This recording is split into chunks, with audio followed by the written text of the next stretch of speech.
and welcome to the United Community Channel. My name is Jack and this is your latest Manchester United news. On this Friday morning, we've got plenty to talk about like we always do. As you can see from the title of the thumbnail, more delays when it comes to Manchester United's pursuit of Dan Ashworth as Director of Football. We're going to talk about that. We're going to talk about some potential transfers as well, guys. We're going to talk a little bit about Jared Brantwaite and Manchester United's pursuit of him. There has been interest from other clubs, but Everton are looking for astronomical prices. Now, is that going to mean Manchester United are going to turn their attention to the likes of Todibo, who we've been heavily linked with in the past because his price tag is a lot more affordable? Talking a little bit about Mason Greenwood as well. We've got updates on him. Michael Elise and Manchester United's pursuit. Again, high valuation put on the player's head. Are Manchester United going to look elsewhere? And of course, we're going to look at the striker situation as well. Obviously, United are in the market for a striker in the summer. And we've got some reports about Gary Neville as well and his backing of Erik ten Hag as he shoots down, I suppose, Manchester United's links with Gareth Southgate and him being the potential new manager of United. So we'll talk about that as well. But as always, guys, before all that, please do smash a like on the video. Hit subscribe if you are new to the channel. And of course, get your comments into the comment section below. And, we'll go through your comments as always. But look, we're going to start off, guys, of course, with Dan Ashworth and Manchester United's pursuit of it. Now, Matt Hughes in the Daily Mail has reported that Manchester United and Newcastle are refusing to compromise in the standoff over Dan Ashworth. Both clubs planning for a summer transfer window without having a sporting director in place. United are adamant they will not meet demands for £20 million in compensation, with incoming CEO Omar Barada expected to take charge of negotiations in the interim. Now, we've spoken about this over the past few days. I think it was only yesterday we were speaking about it. And I'm starting to get a little bit concerned that we're not getting this deal done fast enough for, the likes of, Manchester United going into the transfer market in the summer. And the fact that we're going to need a director of football in place. If this guy, Dan Ashworth, is going to be in charge of Manchester United's, summer spend and the transfer window in general and who we're going to be looking to sign, then we need him in place as soon as possible. We really, really do. Now, I know he's not going to be the only one there. Omar Barada is going to have some input in who we're looking at as well. Dave Brailsford, so on and so forth. Erik ten Hag, of course, as well. But by all accounts, Dan Ashworth is going to be the main guy who's going to be pulling the trigger on getting players signed or moving on to other targets as quickly as possible in the summer transfer window.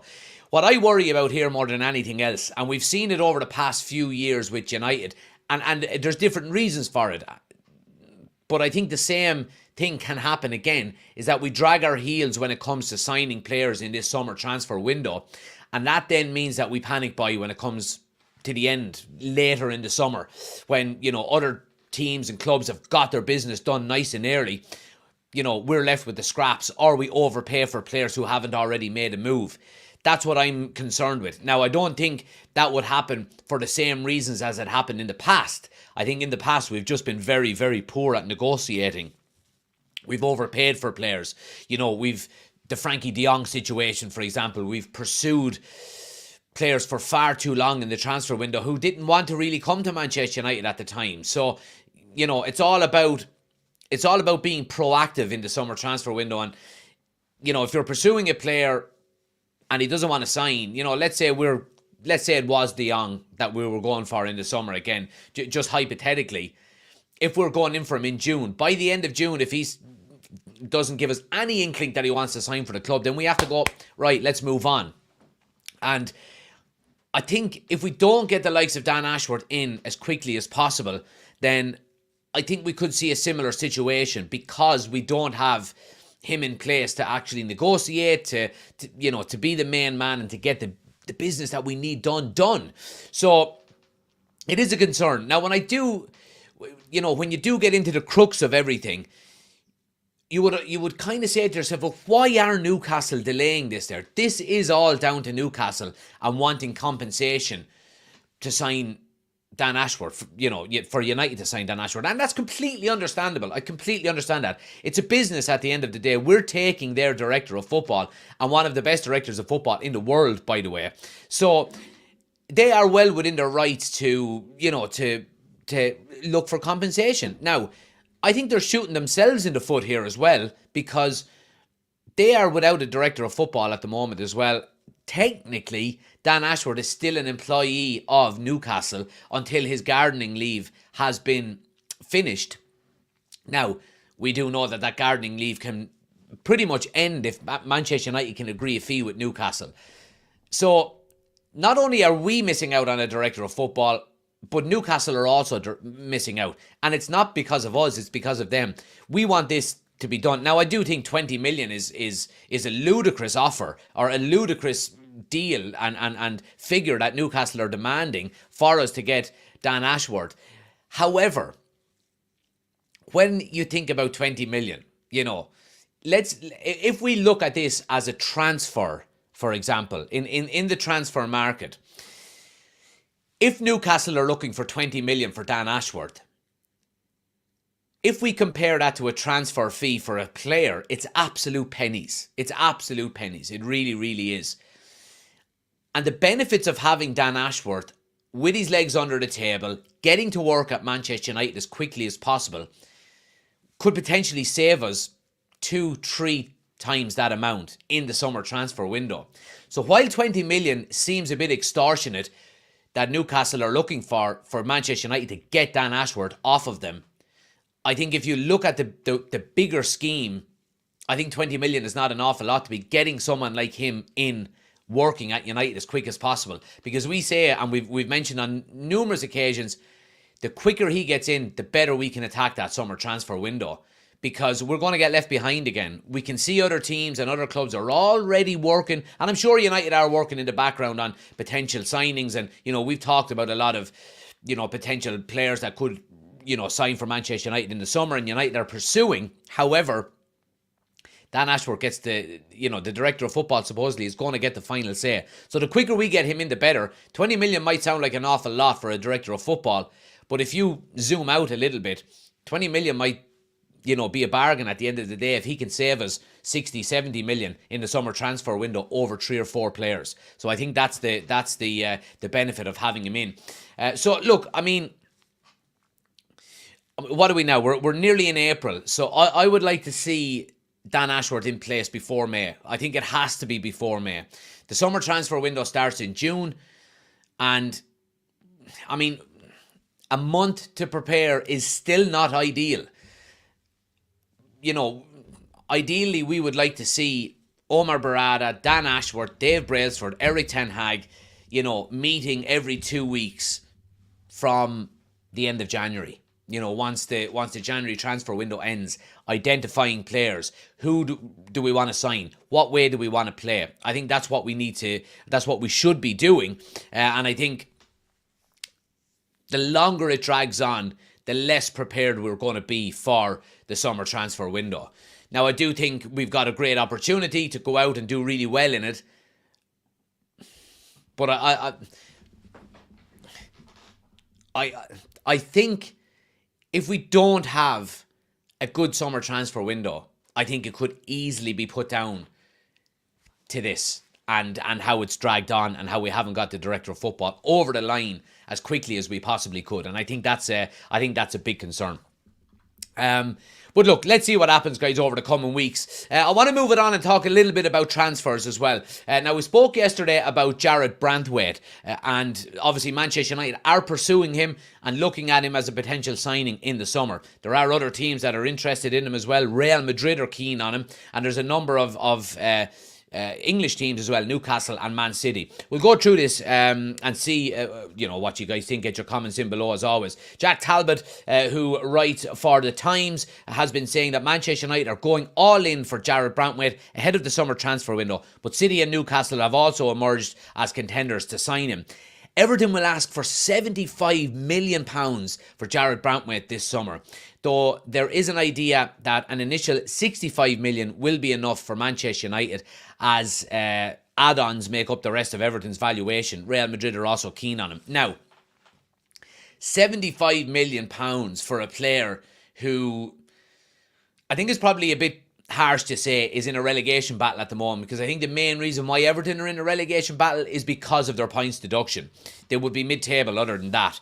However, you are taking a massive gamble on a young player like him for 60 to 75 million pounds. I think you are. Now, there is the English tax, a homegrown player, and you have to have a certain amount of homegrown players within your squad, because obviously you're an English club. So that does probably add maybe 5 to 10 million on the valuation of a player. I think it's too high for Manchester United. I really do. I think 65 to 75 million for a centre-back like that, I think is too much. I think you're putting too many eggs in the same basket. And I think it hampers the amount of players you can go out and sign in the summer transfer window then. Because we've said before, United need to get the balance between the balance between quality and quantity. We need to make sure that we're getting quality players in, but we need to sign 6 or 7 players also. So if we're spending 75 million on a 21-year-old centre-back, that is going to limit your transfer spend massively. Now, other options are available, and Manchester United have been linked with this guy quite heavily over the past few months. Manchester United and Tottenham are interested in signing Nice's centre-back Jean-Claude Todibo, who could be available for a cut price £40 million. Now, we've done a kind of a deep dive on him a couple of months back. I think it was in the January transfer window, and he ticks all the boxes. He really, really does. A fantastic centre-back, well able to play out from the back, good in the air, reads the game really well. And we can get him for 40 million. And I'm not sure what his age is actually. Let me just double check, because I think he is. Let me see here now. I think his age. Jean-Claude Todibo, born in 1999, so he's 24 years of age. So you're talking about, you're talking about here. If we compare obviously him to Jared Brantwaite. If we're looking at 75 million for Jared Brantwaite and 40 million, I mean, it's nearly half the price for Jean-Claude Todibo, who's more experienced, and I think is probably going to be a better fit for United. Now, when we're looking at, the defensive situation at United, it's probably going to be more than one centre-back that Manchester United are looking at. Now, we've seen before, obviously, Jared Brantwaite is a left-footed centre-back, and we know that Erik ten Hag likes to play, right-footed centre-backs on the right, and he likes to play left-footed centre-backs on the left. Now, Jean-Claude Todibo is a right-footed centre-back. So, I think we're going to go for this guy more so than we are Jared Brantwaite, because we've already got Lisandro Martinez there. Now, I know people are saying and talking absolute nonsense about, Lisandro Martinez is now injury prone and so on and so forth. And, we might need to look at another option there. While I would like to have 2 players for each position, ideally, I mean, if we're looking at, let's say, for example, Harry Maguire leaves and Varane leaves. And I mean, you're also running the risk of losing Lindelof on a free the summer of 2025. So do you move him on and try and get some money? If that's the case, you're going to be losing 3 centre-backs. Now, you have to sign 3 centre-backs then. It's as simple as that. You really, really do. Now, do Manchester United go out and sign Jean-Claude Todibo and Jared Brantwaite? I don't know. I mean, if you could get Jared Brantwaite for 40 to 50 million, then I think it's quite feasible that United could go out and sign both of them. Because one is a left-footed centre-back and one is a right-footed centre-back. I think it's more likely that we go for this guy. Now, we do know, obviously, the connections between Manchester United and Nice now, and there's one big connection there, and it's Sir Jim Ratcliffe. He owns a majority stake in Nice and obviously a minority stake in Manchester United. So, I think we're going to see an awful lot more business between the two clubs now that, Jim Ratcliffe is in. I think we're probably going to see an awful lot more players go from United to Nice on loan potentially, and I think it's a good thing to have. Now, we do know all of these reports coming out suggesting that, you can't have multi-club ownership, and if both clubs, qualify for the Champions League, whatever the case may be. Them worries have been kind of alleviated a little bit. UEFA have said, no, you'll be grand. And we spoke about it during the week, and I don't think Jim Ratcliffe is going to be putting 1.5 billion into Manchester United if it meant that they couldn't qualify for the Champions League just because his other club did. I think he's got reassurances about that before he ever committed to buying any share in Manchester United. So look, I think Jean-Claude Todibo is a real target for United, and I think he would be a very, very good signing to fill in that right-sided centre-back. I think if the likes of Varane moves on, then I think Jean-Claude Todibo alongside Lisandro Martinez would be a very, very good partnership. And if you hold on to Harry Maguire, for example, and Lindelof, they're your two backups. Absolutely brilliant. You would only have to sign one centre-back in the summer. But if we move on more than one centre-back, we've got to sign more than one centre-back. It's as simple as that. We've seen the issues that we've had this season with injuries in that position. We've lost Lisandro Martinez for the majority of the season. Harry Maguire has had a few injuries. Varane has had a few injuries. We're stuck. We really are. Johnny Evans has been absolutely fantastic for us. But is he going to stay on for another year, maybe as a backup? If I was the manager, I would be looking to give Johnny Evans a new 12-month deal simply as a last resort backup. I really would. But it's an area that Manchester United are going to be needing to improve in the summer. They really are. They're going to have to improve that centre-back area in the summer, especially if players move on. Speaking of moving on, guys, I want to move on and talk a little bit about Mason Greenwood. Reports have been coming out from Gimme Sport. Again, we're hearing just small updates all the time on Mason Greenwood. Manchester United will look to secure a fee of 40 million for Greenwood this summer. The club are hoping for more than one suitor, which could enable them to open up a bidding war. Now, we have seen multiple clubs interested in Mason Greenwood. Obviously, Getafe want to loan him out again for another year. They obviously can't afford the price tag to sign him on a permanent deal. And Manchester United are not considering that at all. We've got Atletico Madrid are interested. There's been certain reports about Barcelona. I don't know how true they are. And we've heard about Juventus as well potentially being interested in him.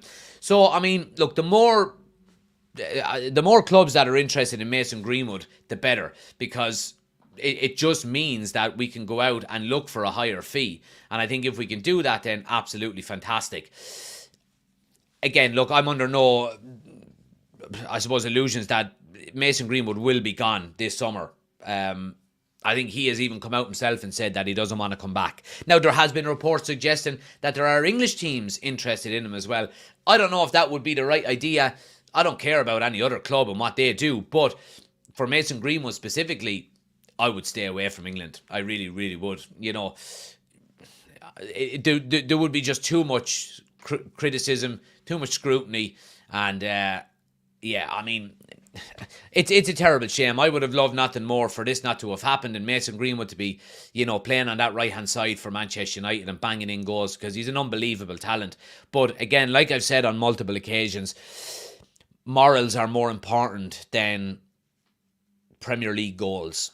And I think Manchester United are doing the right thing by moving him on, I have to say. And like we said, it's pure profit as well. So the more money that we can get in from Mason Greenwood in the summer, the better we can reinvest that into the squad and actually go out and sign as many players as we can. Because like we said before, having a turnover of players as quickly as possible within this Manchester United squad is vitally important if we're going to get back to challenging for Premier Leagues and Champions Leagues. And the quicker we can do that, the better. And the happier all of us fans will be. Absolutely. Talking about wingers, and specifically on that right-hand side as well, guys. Obviously, Manchester United have been linked with a number of players that, come in on that right-hand side. And it's been an area of concern for us over the last, Genie Mac, the last real decent player to play on that right-hand side. Valencia? Mata, maybe. Juan Mata, you would have to say. Anyway, Yeah, because we've had issues with Jadon Sancho, and of course Mason Greenwood was gifted, but we know what happened with him. But Manchester United have been leaked heavily with Michael Olise. Now, reports coming out from Dale O'Donnell, who writes for the BBC and Stretty News, says that Manchester United have held multiple meetings with Michael Olise's entourage. However, the player's availability is a big concern, considering the big fee it would take to sign him. Yeah, and this is another player that falls into the category like the Jared Brantwaite, for example, who is established in the Premier League and has been putting in some quite good consistent performances. Now, the concern here with me is that we're going to overspend on a player that I think he's got 3 hamstring injuries this season. Now, I think a couple of them you would say are probably down to the fact that his club played him. I think Roy Hodgson played him when he shouldn't have had. And, I mean, that right-hand side... Now, I know with the right-hand side with United, Alejandro Garnacho has alleviated an awful lot of the pressure on that right-hand side. And, of course, we've seen Ahmad come in and score that goal against Liverpool. And you would love to see him kick on and put in some consistent performances. When it comes to that right-hand side, I think the emergence of Garnacho that can play there, and maybe Ahmad coming back from loan, I think has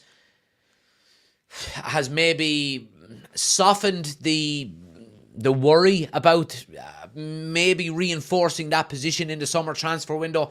I don't think the right-hand side is as big of a concern now as it was maybe last summer. Like I said, because of the likes of Garnacho and maybe Ahmad coming back as well. So do I see Manchester United going out and spending massive money on Michael Olise? I mean, there was talks of 60 million for him, I think. So, I mean, I think that's probably too much. Well, not probably. I think it is too much. We've got to be very smart in this summer transfer window. And not just because we want a big overhaul of the first team squad, but we've also got to be very smart about future transfer windows as well. If we go out and overspend on a couple of players, it's going to affect our financial fair play standings in 6 months, next January, next summer, 2 years down the line. It all adds up. And I think, when we go back to, talking about the centre-backs, Jared Brantwaite for 75 million, or Jean-Claude Todibo for 40 million. I can tell you right now which one I'm taking. And it's Jean-Claude Todibo, Now, if we're looking at Michael Olise for 50 to 60 million, and you can get maybe a player in from the continent, whoever it may be, a right-wing player for 30 to 40 million who's got, a high ceiling, then I think we've got to be smart and go with that option. Now, I do envisage we are going to have maybe a 60, 70 million pound signing once every probably 2 transfer windows. And if that's going to be Michael Olise, then okay, fair enough. But we've got 2 centre-backs that we probably need. We're probably going to need 2 central midfielders. We're definitely going to need a second striker to back up Rasmus Højlund. So putting all of your eggs in one basket for that right-hand side spot when it's not a top priority, I think would be a foolish thing to do. Tanvir says 50 million for Michael Olise. Yeah, 50 to 60 million, I think, would be I think it would be probably what... I mean, you're talking about the English tax as well. Signing a player that's already in the Premier League, you're always looking at higher fees. You really, really are. So look, let's see what happens with Michael Olise. But I don't see United prioritising that right-hand side at the moment. I think there's bigger areas of concern at the moment, when you're talking about centre-back, centre-midfield, centre-forward. And we spoke about it yesterday on the show that, strengthen the spine before we look at anywhere else around the team. But moving it on, guys, a quick update from the same interview from Dale O'Donnell. He's been talking about the striker situation at Manchester United and Rasmus Højlund. And we spoke only we've been speaking about it on multiple occasions over the last few weeks, that what kind of striker are we going to sign? We're going to go out for an experienced striker to come in and maybe lead the line. It doesn't look like that way, according to Dale O'Donnell. He says Manchester United won't be looking for a striker that wants to be the main man. They will be looking for somebody to back up Rasmus Højlund. Now, a backup to Rasmus Højlund, who is that? I don't know who that is. Is that a 34-year-old striker who's past his best that we're getting in as, a backup? Or, like, I mean, I said it yesterday, I think the more likely situation is we go out and sign somebody like a Benjamin Sesko, who's got a release clause of around 40 million, or a Xerxes, which is similar ages, coming in alongside Rasmus Højlund, and both backing each other up and rotating in and out of the squad. I think that's the most likely scenario. I really do. And I think if we can do that, I think it's only going to help. Like we've said before, like, competition is just so vital when it comes to having a good squad and good morale and consistent performances when it comes to your team. And if we can have that in the majority of positions throughout the team, it's only going to help us. So I think bringing in a player alongside Rasmus Højlund who can challenge him and potentially take that number 9 spot away from him, I think it's a positive thing. And, I love Rasmus Højlund. He's been fantastic for us this season. Obviously had a very difficult start, but has really hit the ground running, the last couple of months. And I want him to be our number 9. I really do. I think he's got the talent and he's got the mentality for it, and he's a United fan and so on and so forth. So I'm all for that. But I think if another striker comes in and scores more goals than him, then I'll just go, right, sorry, Rasmus. I mean, you've got to step aside for a minute here and work hard and try and get back into the team. And that's the way it should be. Neverworld says, 60 million is a ridiculous price tag. I would love to see Rafinha playing out there, but that's a different story in itself. As you said, though, fella, we have the other positions we need to look at first. Yep, absolutely. Absolutely. I want to talk a little bit as well, guys, before we finish up, about Gary Neville and his comments on the whole situation around Erik ten Hag and is he going to lose his job, or the whole Gareth Southgate scenario. And he's been speaking obviously on his own YouTube channel, The Overlap, saying, as well as Southgate has done with England, I've never seen that as a fit with United. I don't see Graham Potter as a fit, and that's been a strong rumour too. I don't see the fit between Gary O'Neill and United either. Instinctively, as a fan, you hear a name and you feel it or you don't feel it. It's a feeling I've had. I've not woke up and thought they look like Man United manager, and he's absolutely dead right, it has to be said. And I think the majority of the fan base, I mean, Gary Neville is a fan more than anything else of Manchester United, and I think, when you're talking about that, it's quite clear, his take is very similar to that of Manchester United fans. And let me just put this one up as well. So he also says, for me, I don't like the idea of him leaving and United bringing in the kind of names that we have been suggested. That doesn't feel right. I would rather stick with Ten Hag and believe in him. If he has another season like this, he obviously won't still be there, but we could still win the FA Cup and we could sneak into the Champions League. So we've spoke about this on multiple occasions, that I think the reason why I want to see Erik ten Hag being given more time is because of the situation he's got this season. And I think a lot of the reactionary fan base online, have very short memories. Look at what he done last season, with his first season in charge, reactionary signings by the Manchester United board last summer, getting Casemiro in late, signing Christian Eriksen on a free, and what he done getting us into the top 4 and winning the Carabao Cup and getting us to an FA Cup final was a fantastic achievement in his first season. When you think about where Manchester United were when Erik ten Hag took us over, if you just cast your mind back to Ralph Rangnick and close your eyes and think about how bad it was. Erik ten Hag takes over. 12 months later, he gets us into the Champions League. He wins a Carabao Cup and he gets us to an FA Cup final. Now this season, he's had massive amount of injuries, underperforming players, and it's been a real difficult season. So if you've got one good season and one bad season, and the reason why you've had a bad season is not just down to injuries, but that's the main reason in my opinion, I think you deserve another year. Now, if next year is similar to this season, then you consider changing him. But if next season is the same as his first season, and we start to really challenge, and solidify that top 4, and maybe look at pushing on to a title challenge, not winning the title, because I don't think we will, and getting back into the Champions League and winning Carabao Cups and FA Cups, then you go, right, well, we're glad we stuck with Erik ten Hag, and rightly so. He deserves another season, and I hope he does get it, because, I think if he does get it, I think we will see the benefits of him there. And again, you have to consider bringing in a new manager. You're bringing in a new set of ideas. You're going to have a manager coming in that wants different players, that might want to get rid of new players. You're putting yourself 2 years behind. Erik ten Hag has had 2 years nearly now as Manchester United manager, as experience and changing, the squad and the team to the vision that he wants to do.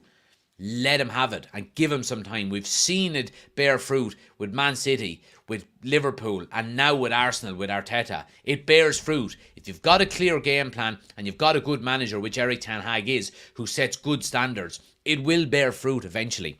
And when you look at the likes of Liverpool, who are going to go through changes now when Klopp leaves, whether that's going to be a success or a failure, I know which one I want it to be, remains to be seen. Pep Guardiola has got a little over 12 months left on his Manchester City contract. So is he going to be leaving maybe in the summer of 2025? There's a big opportunity there, and one you need to get right. And I think leaving Erik ten Hag in place to mould this team and develop it and really set it up the way he wants to see it, I think it will be a lot more beneficial than if we change a manager now and we come in with new ideas and new ways of playing. It's a vital time frame at the moment. It really, really is. But guys, that's it. I do appreciate everybody for watching. If you're watching on YouTube, please do smash a like on the video. Hit subscribe as well. We're streaming live on TikTok, but we're streaming live on Twitter as well, guys. So if you're watching on Twitter, please do subscribe to the YouTube channel. We do 1 or 2 live streams on Twitter every now and again, but we do them every day over on YouTube. So head over to the YouTube channel, hit subscribe over there. We're on the road to 10,000 subscribers. I'm going to be doing my match preview video. Should be out around lunchtime, so keep an eye out for that as well.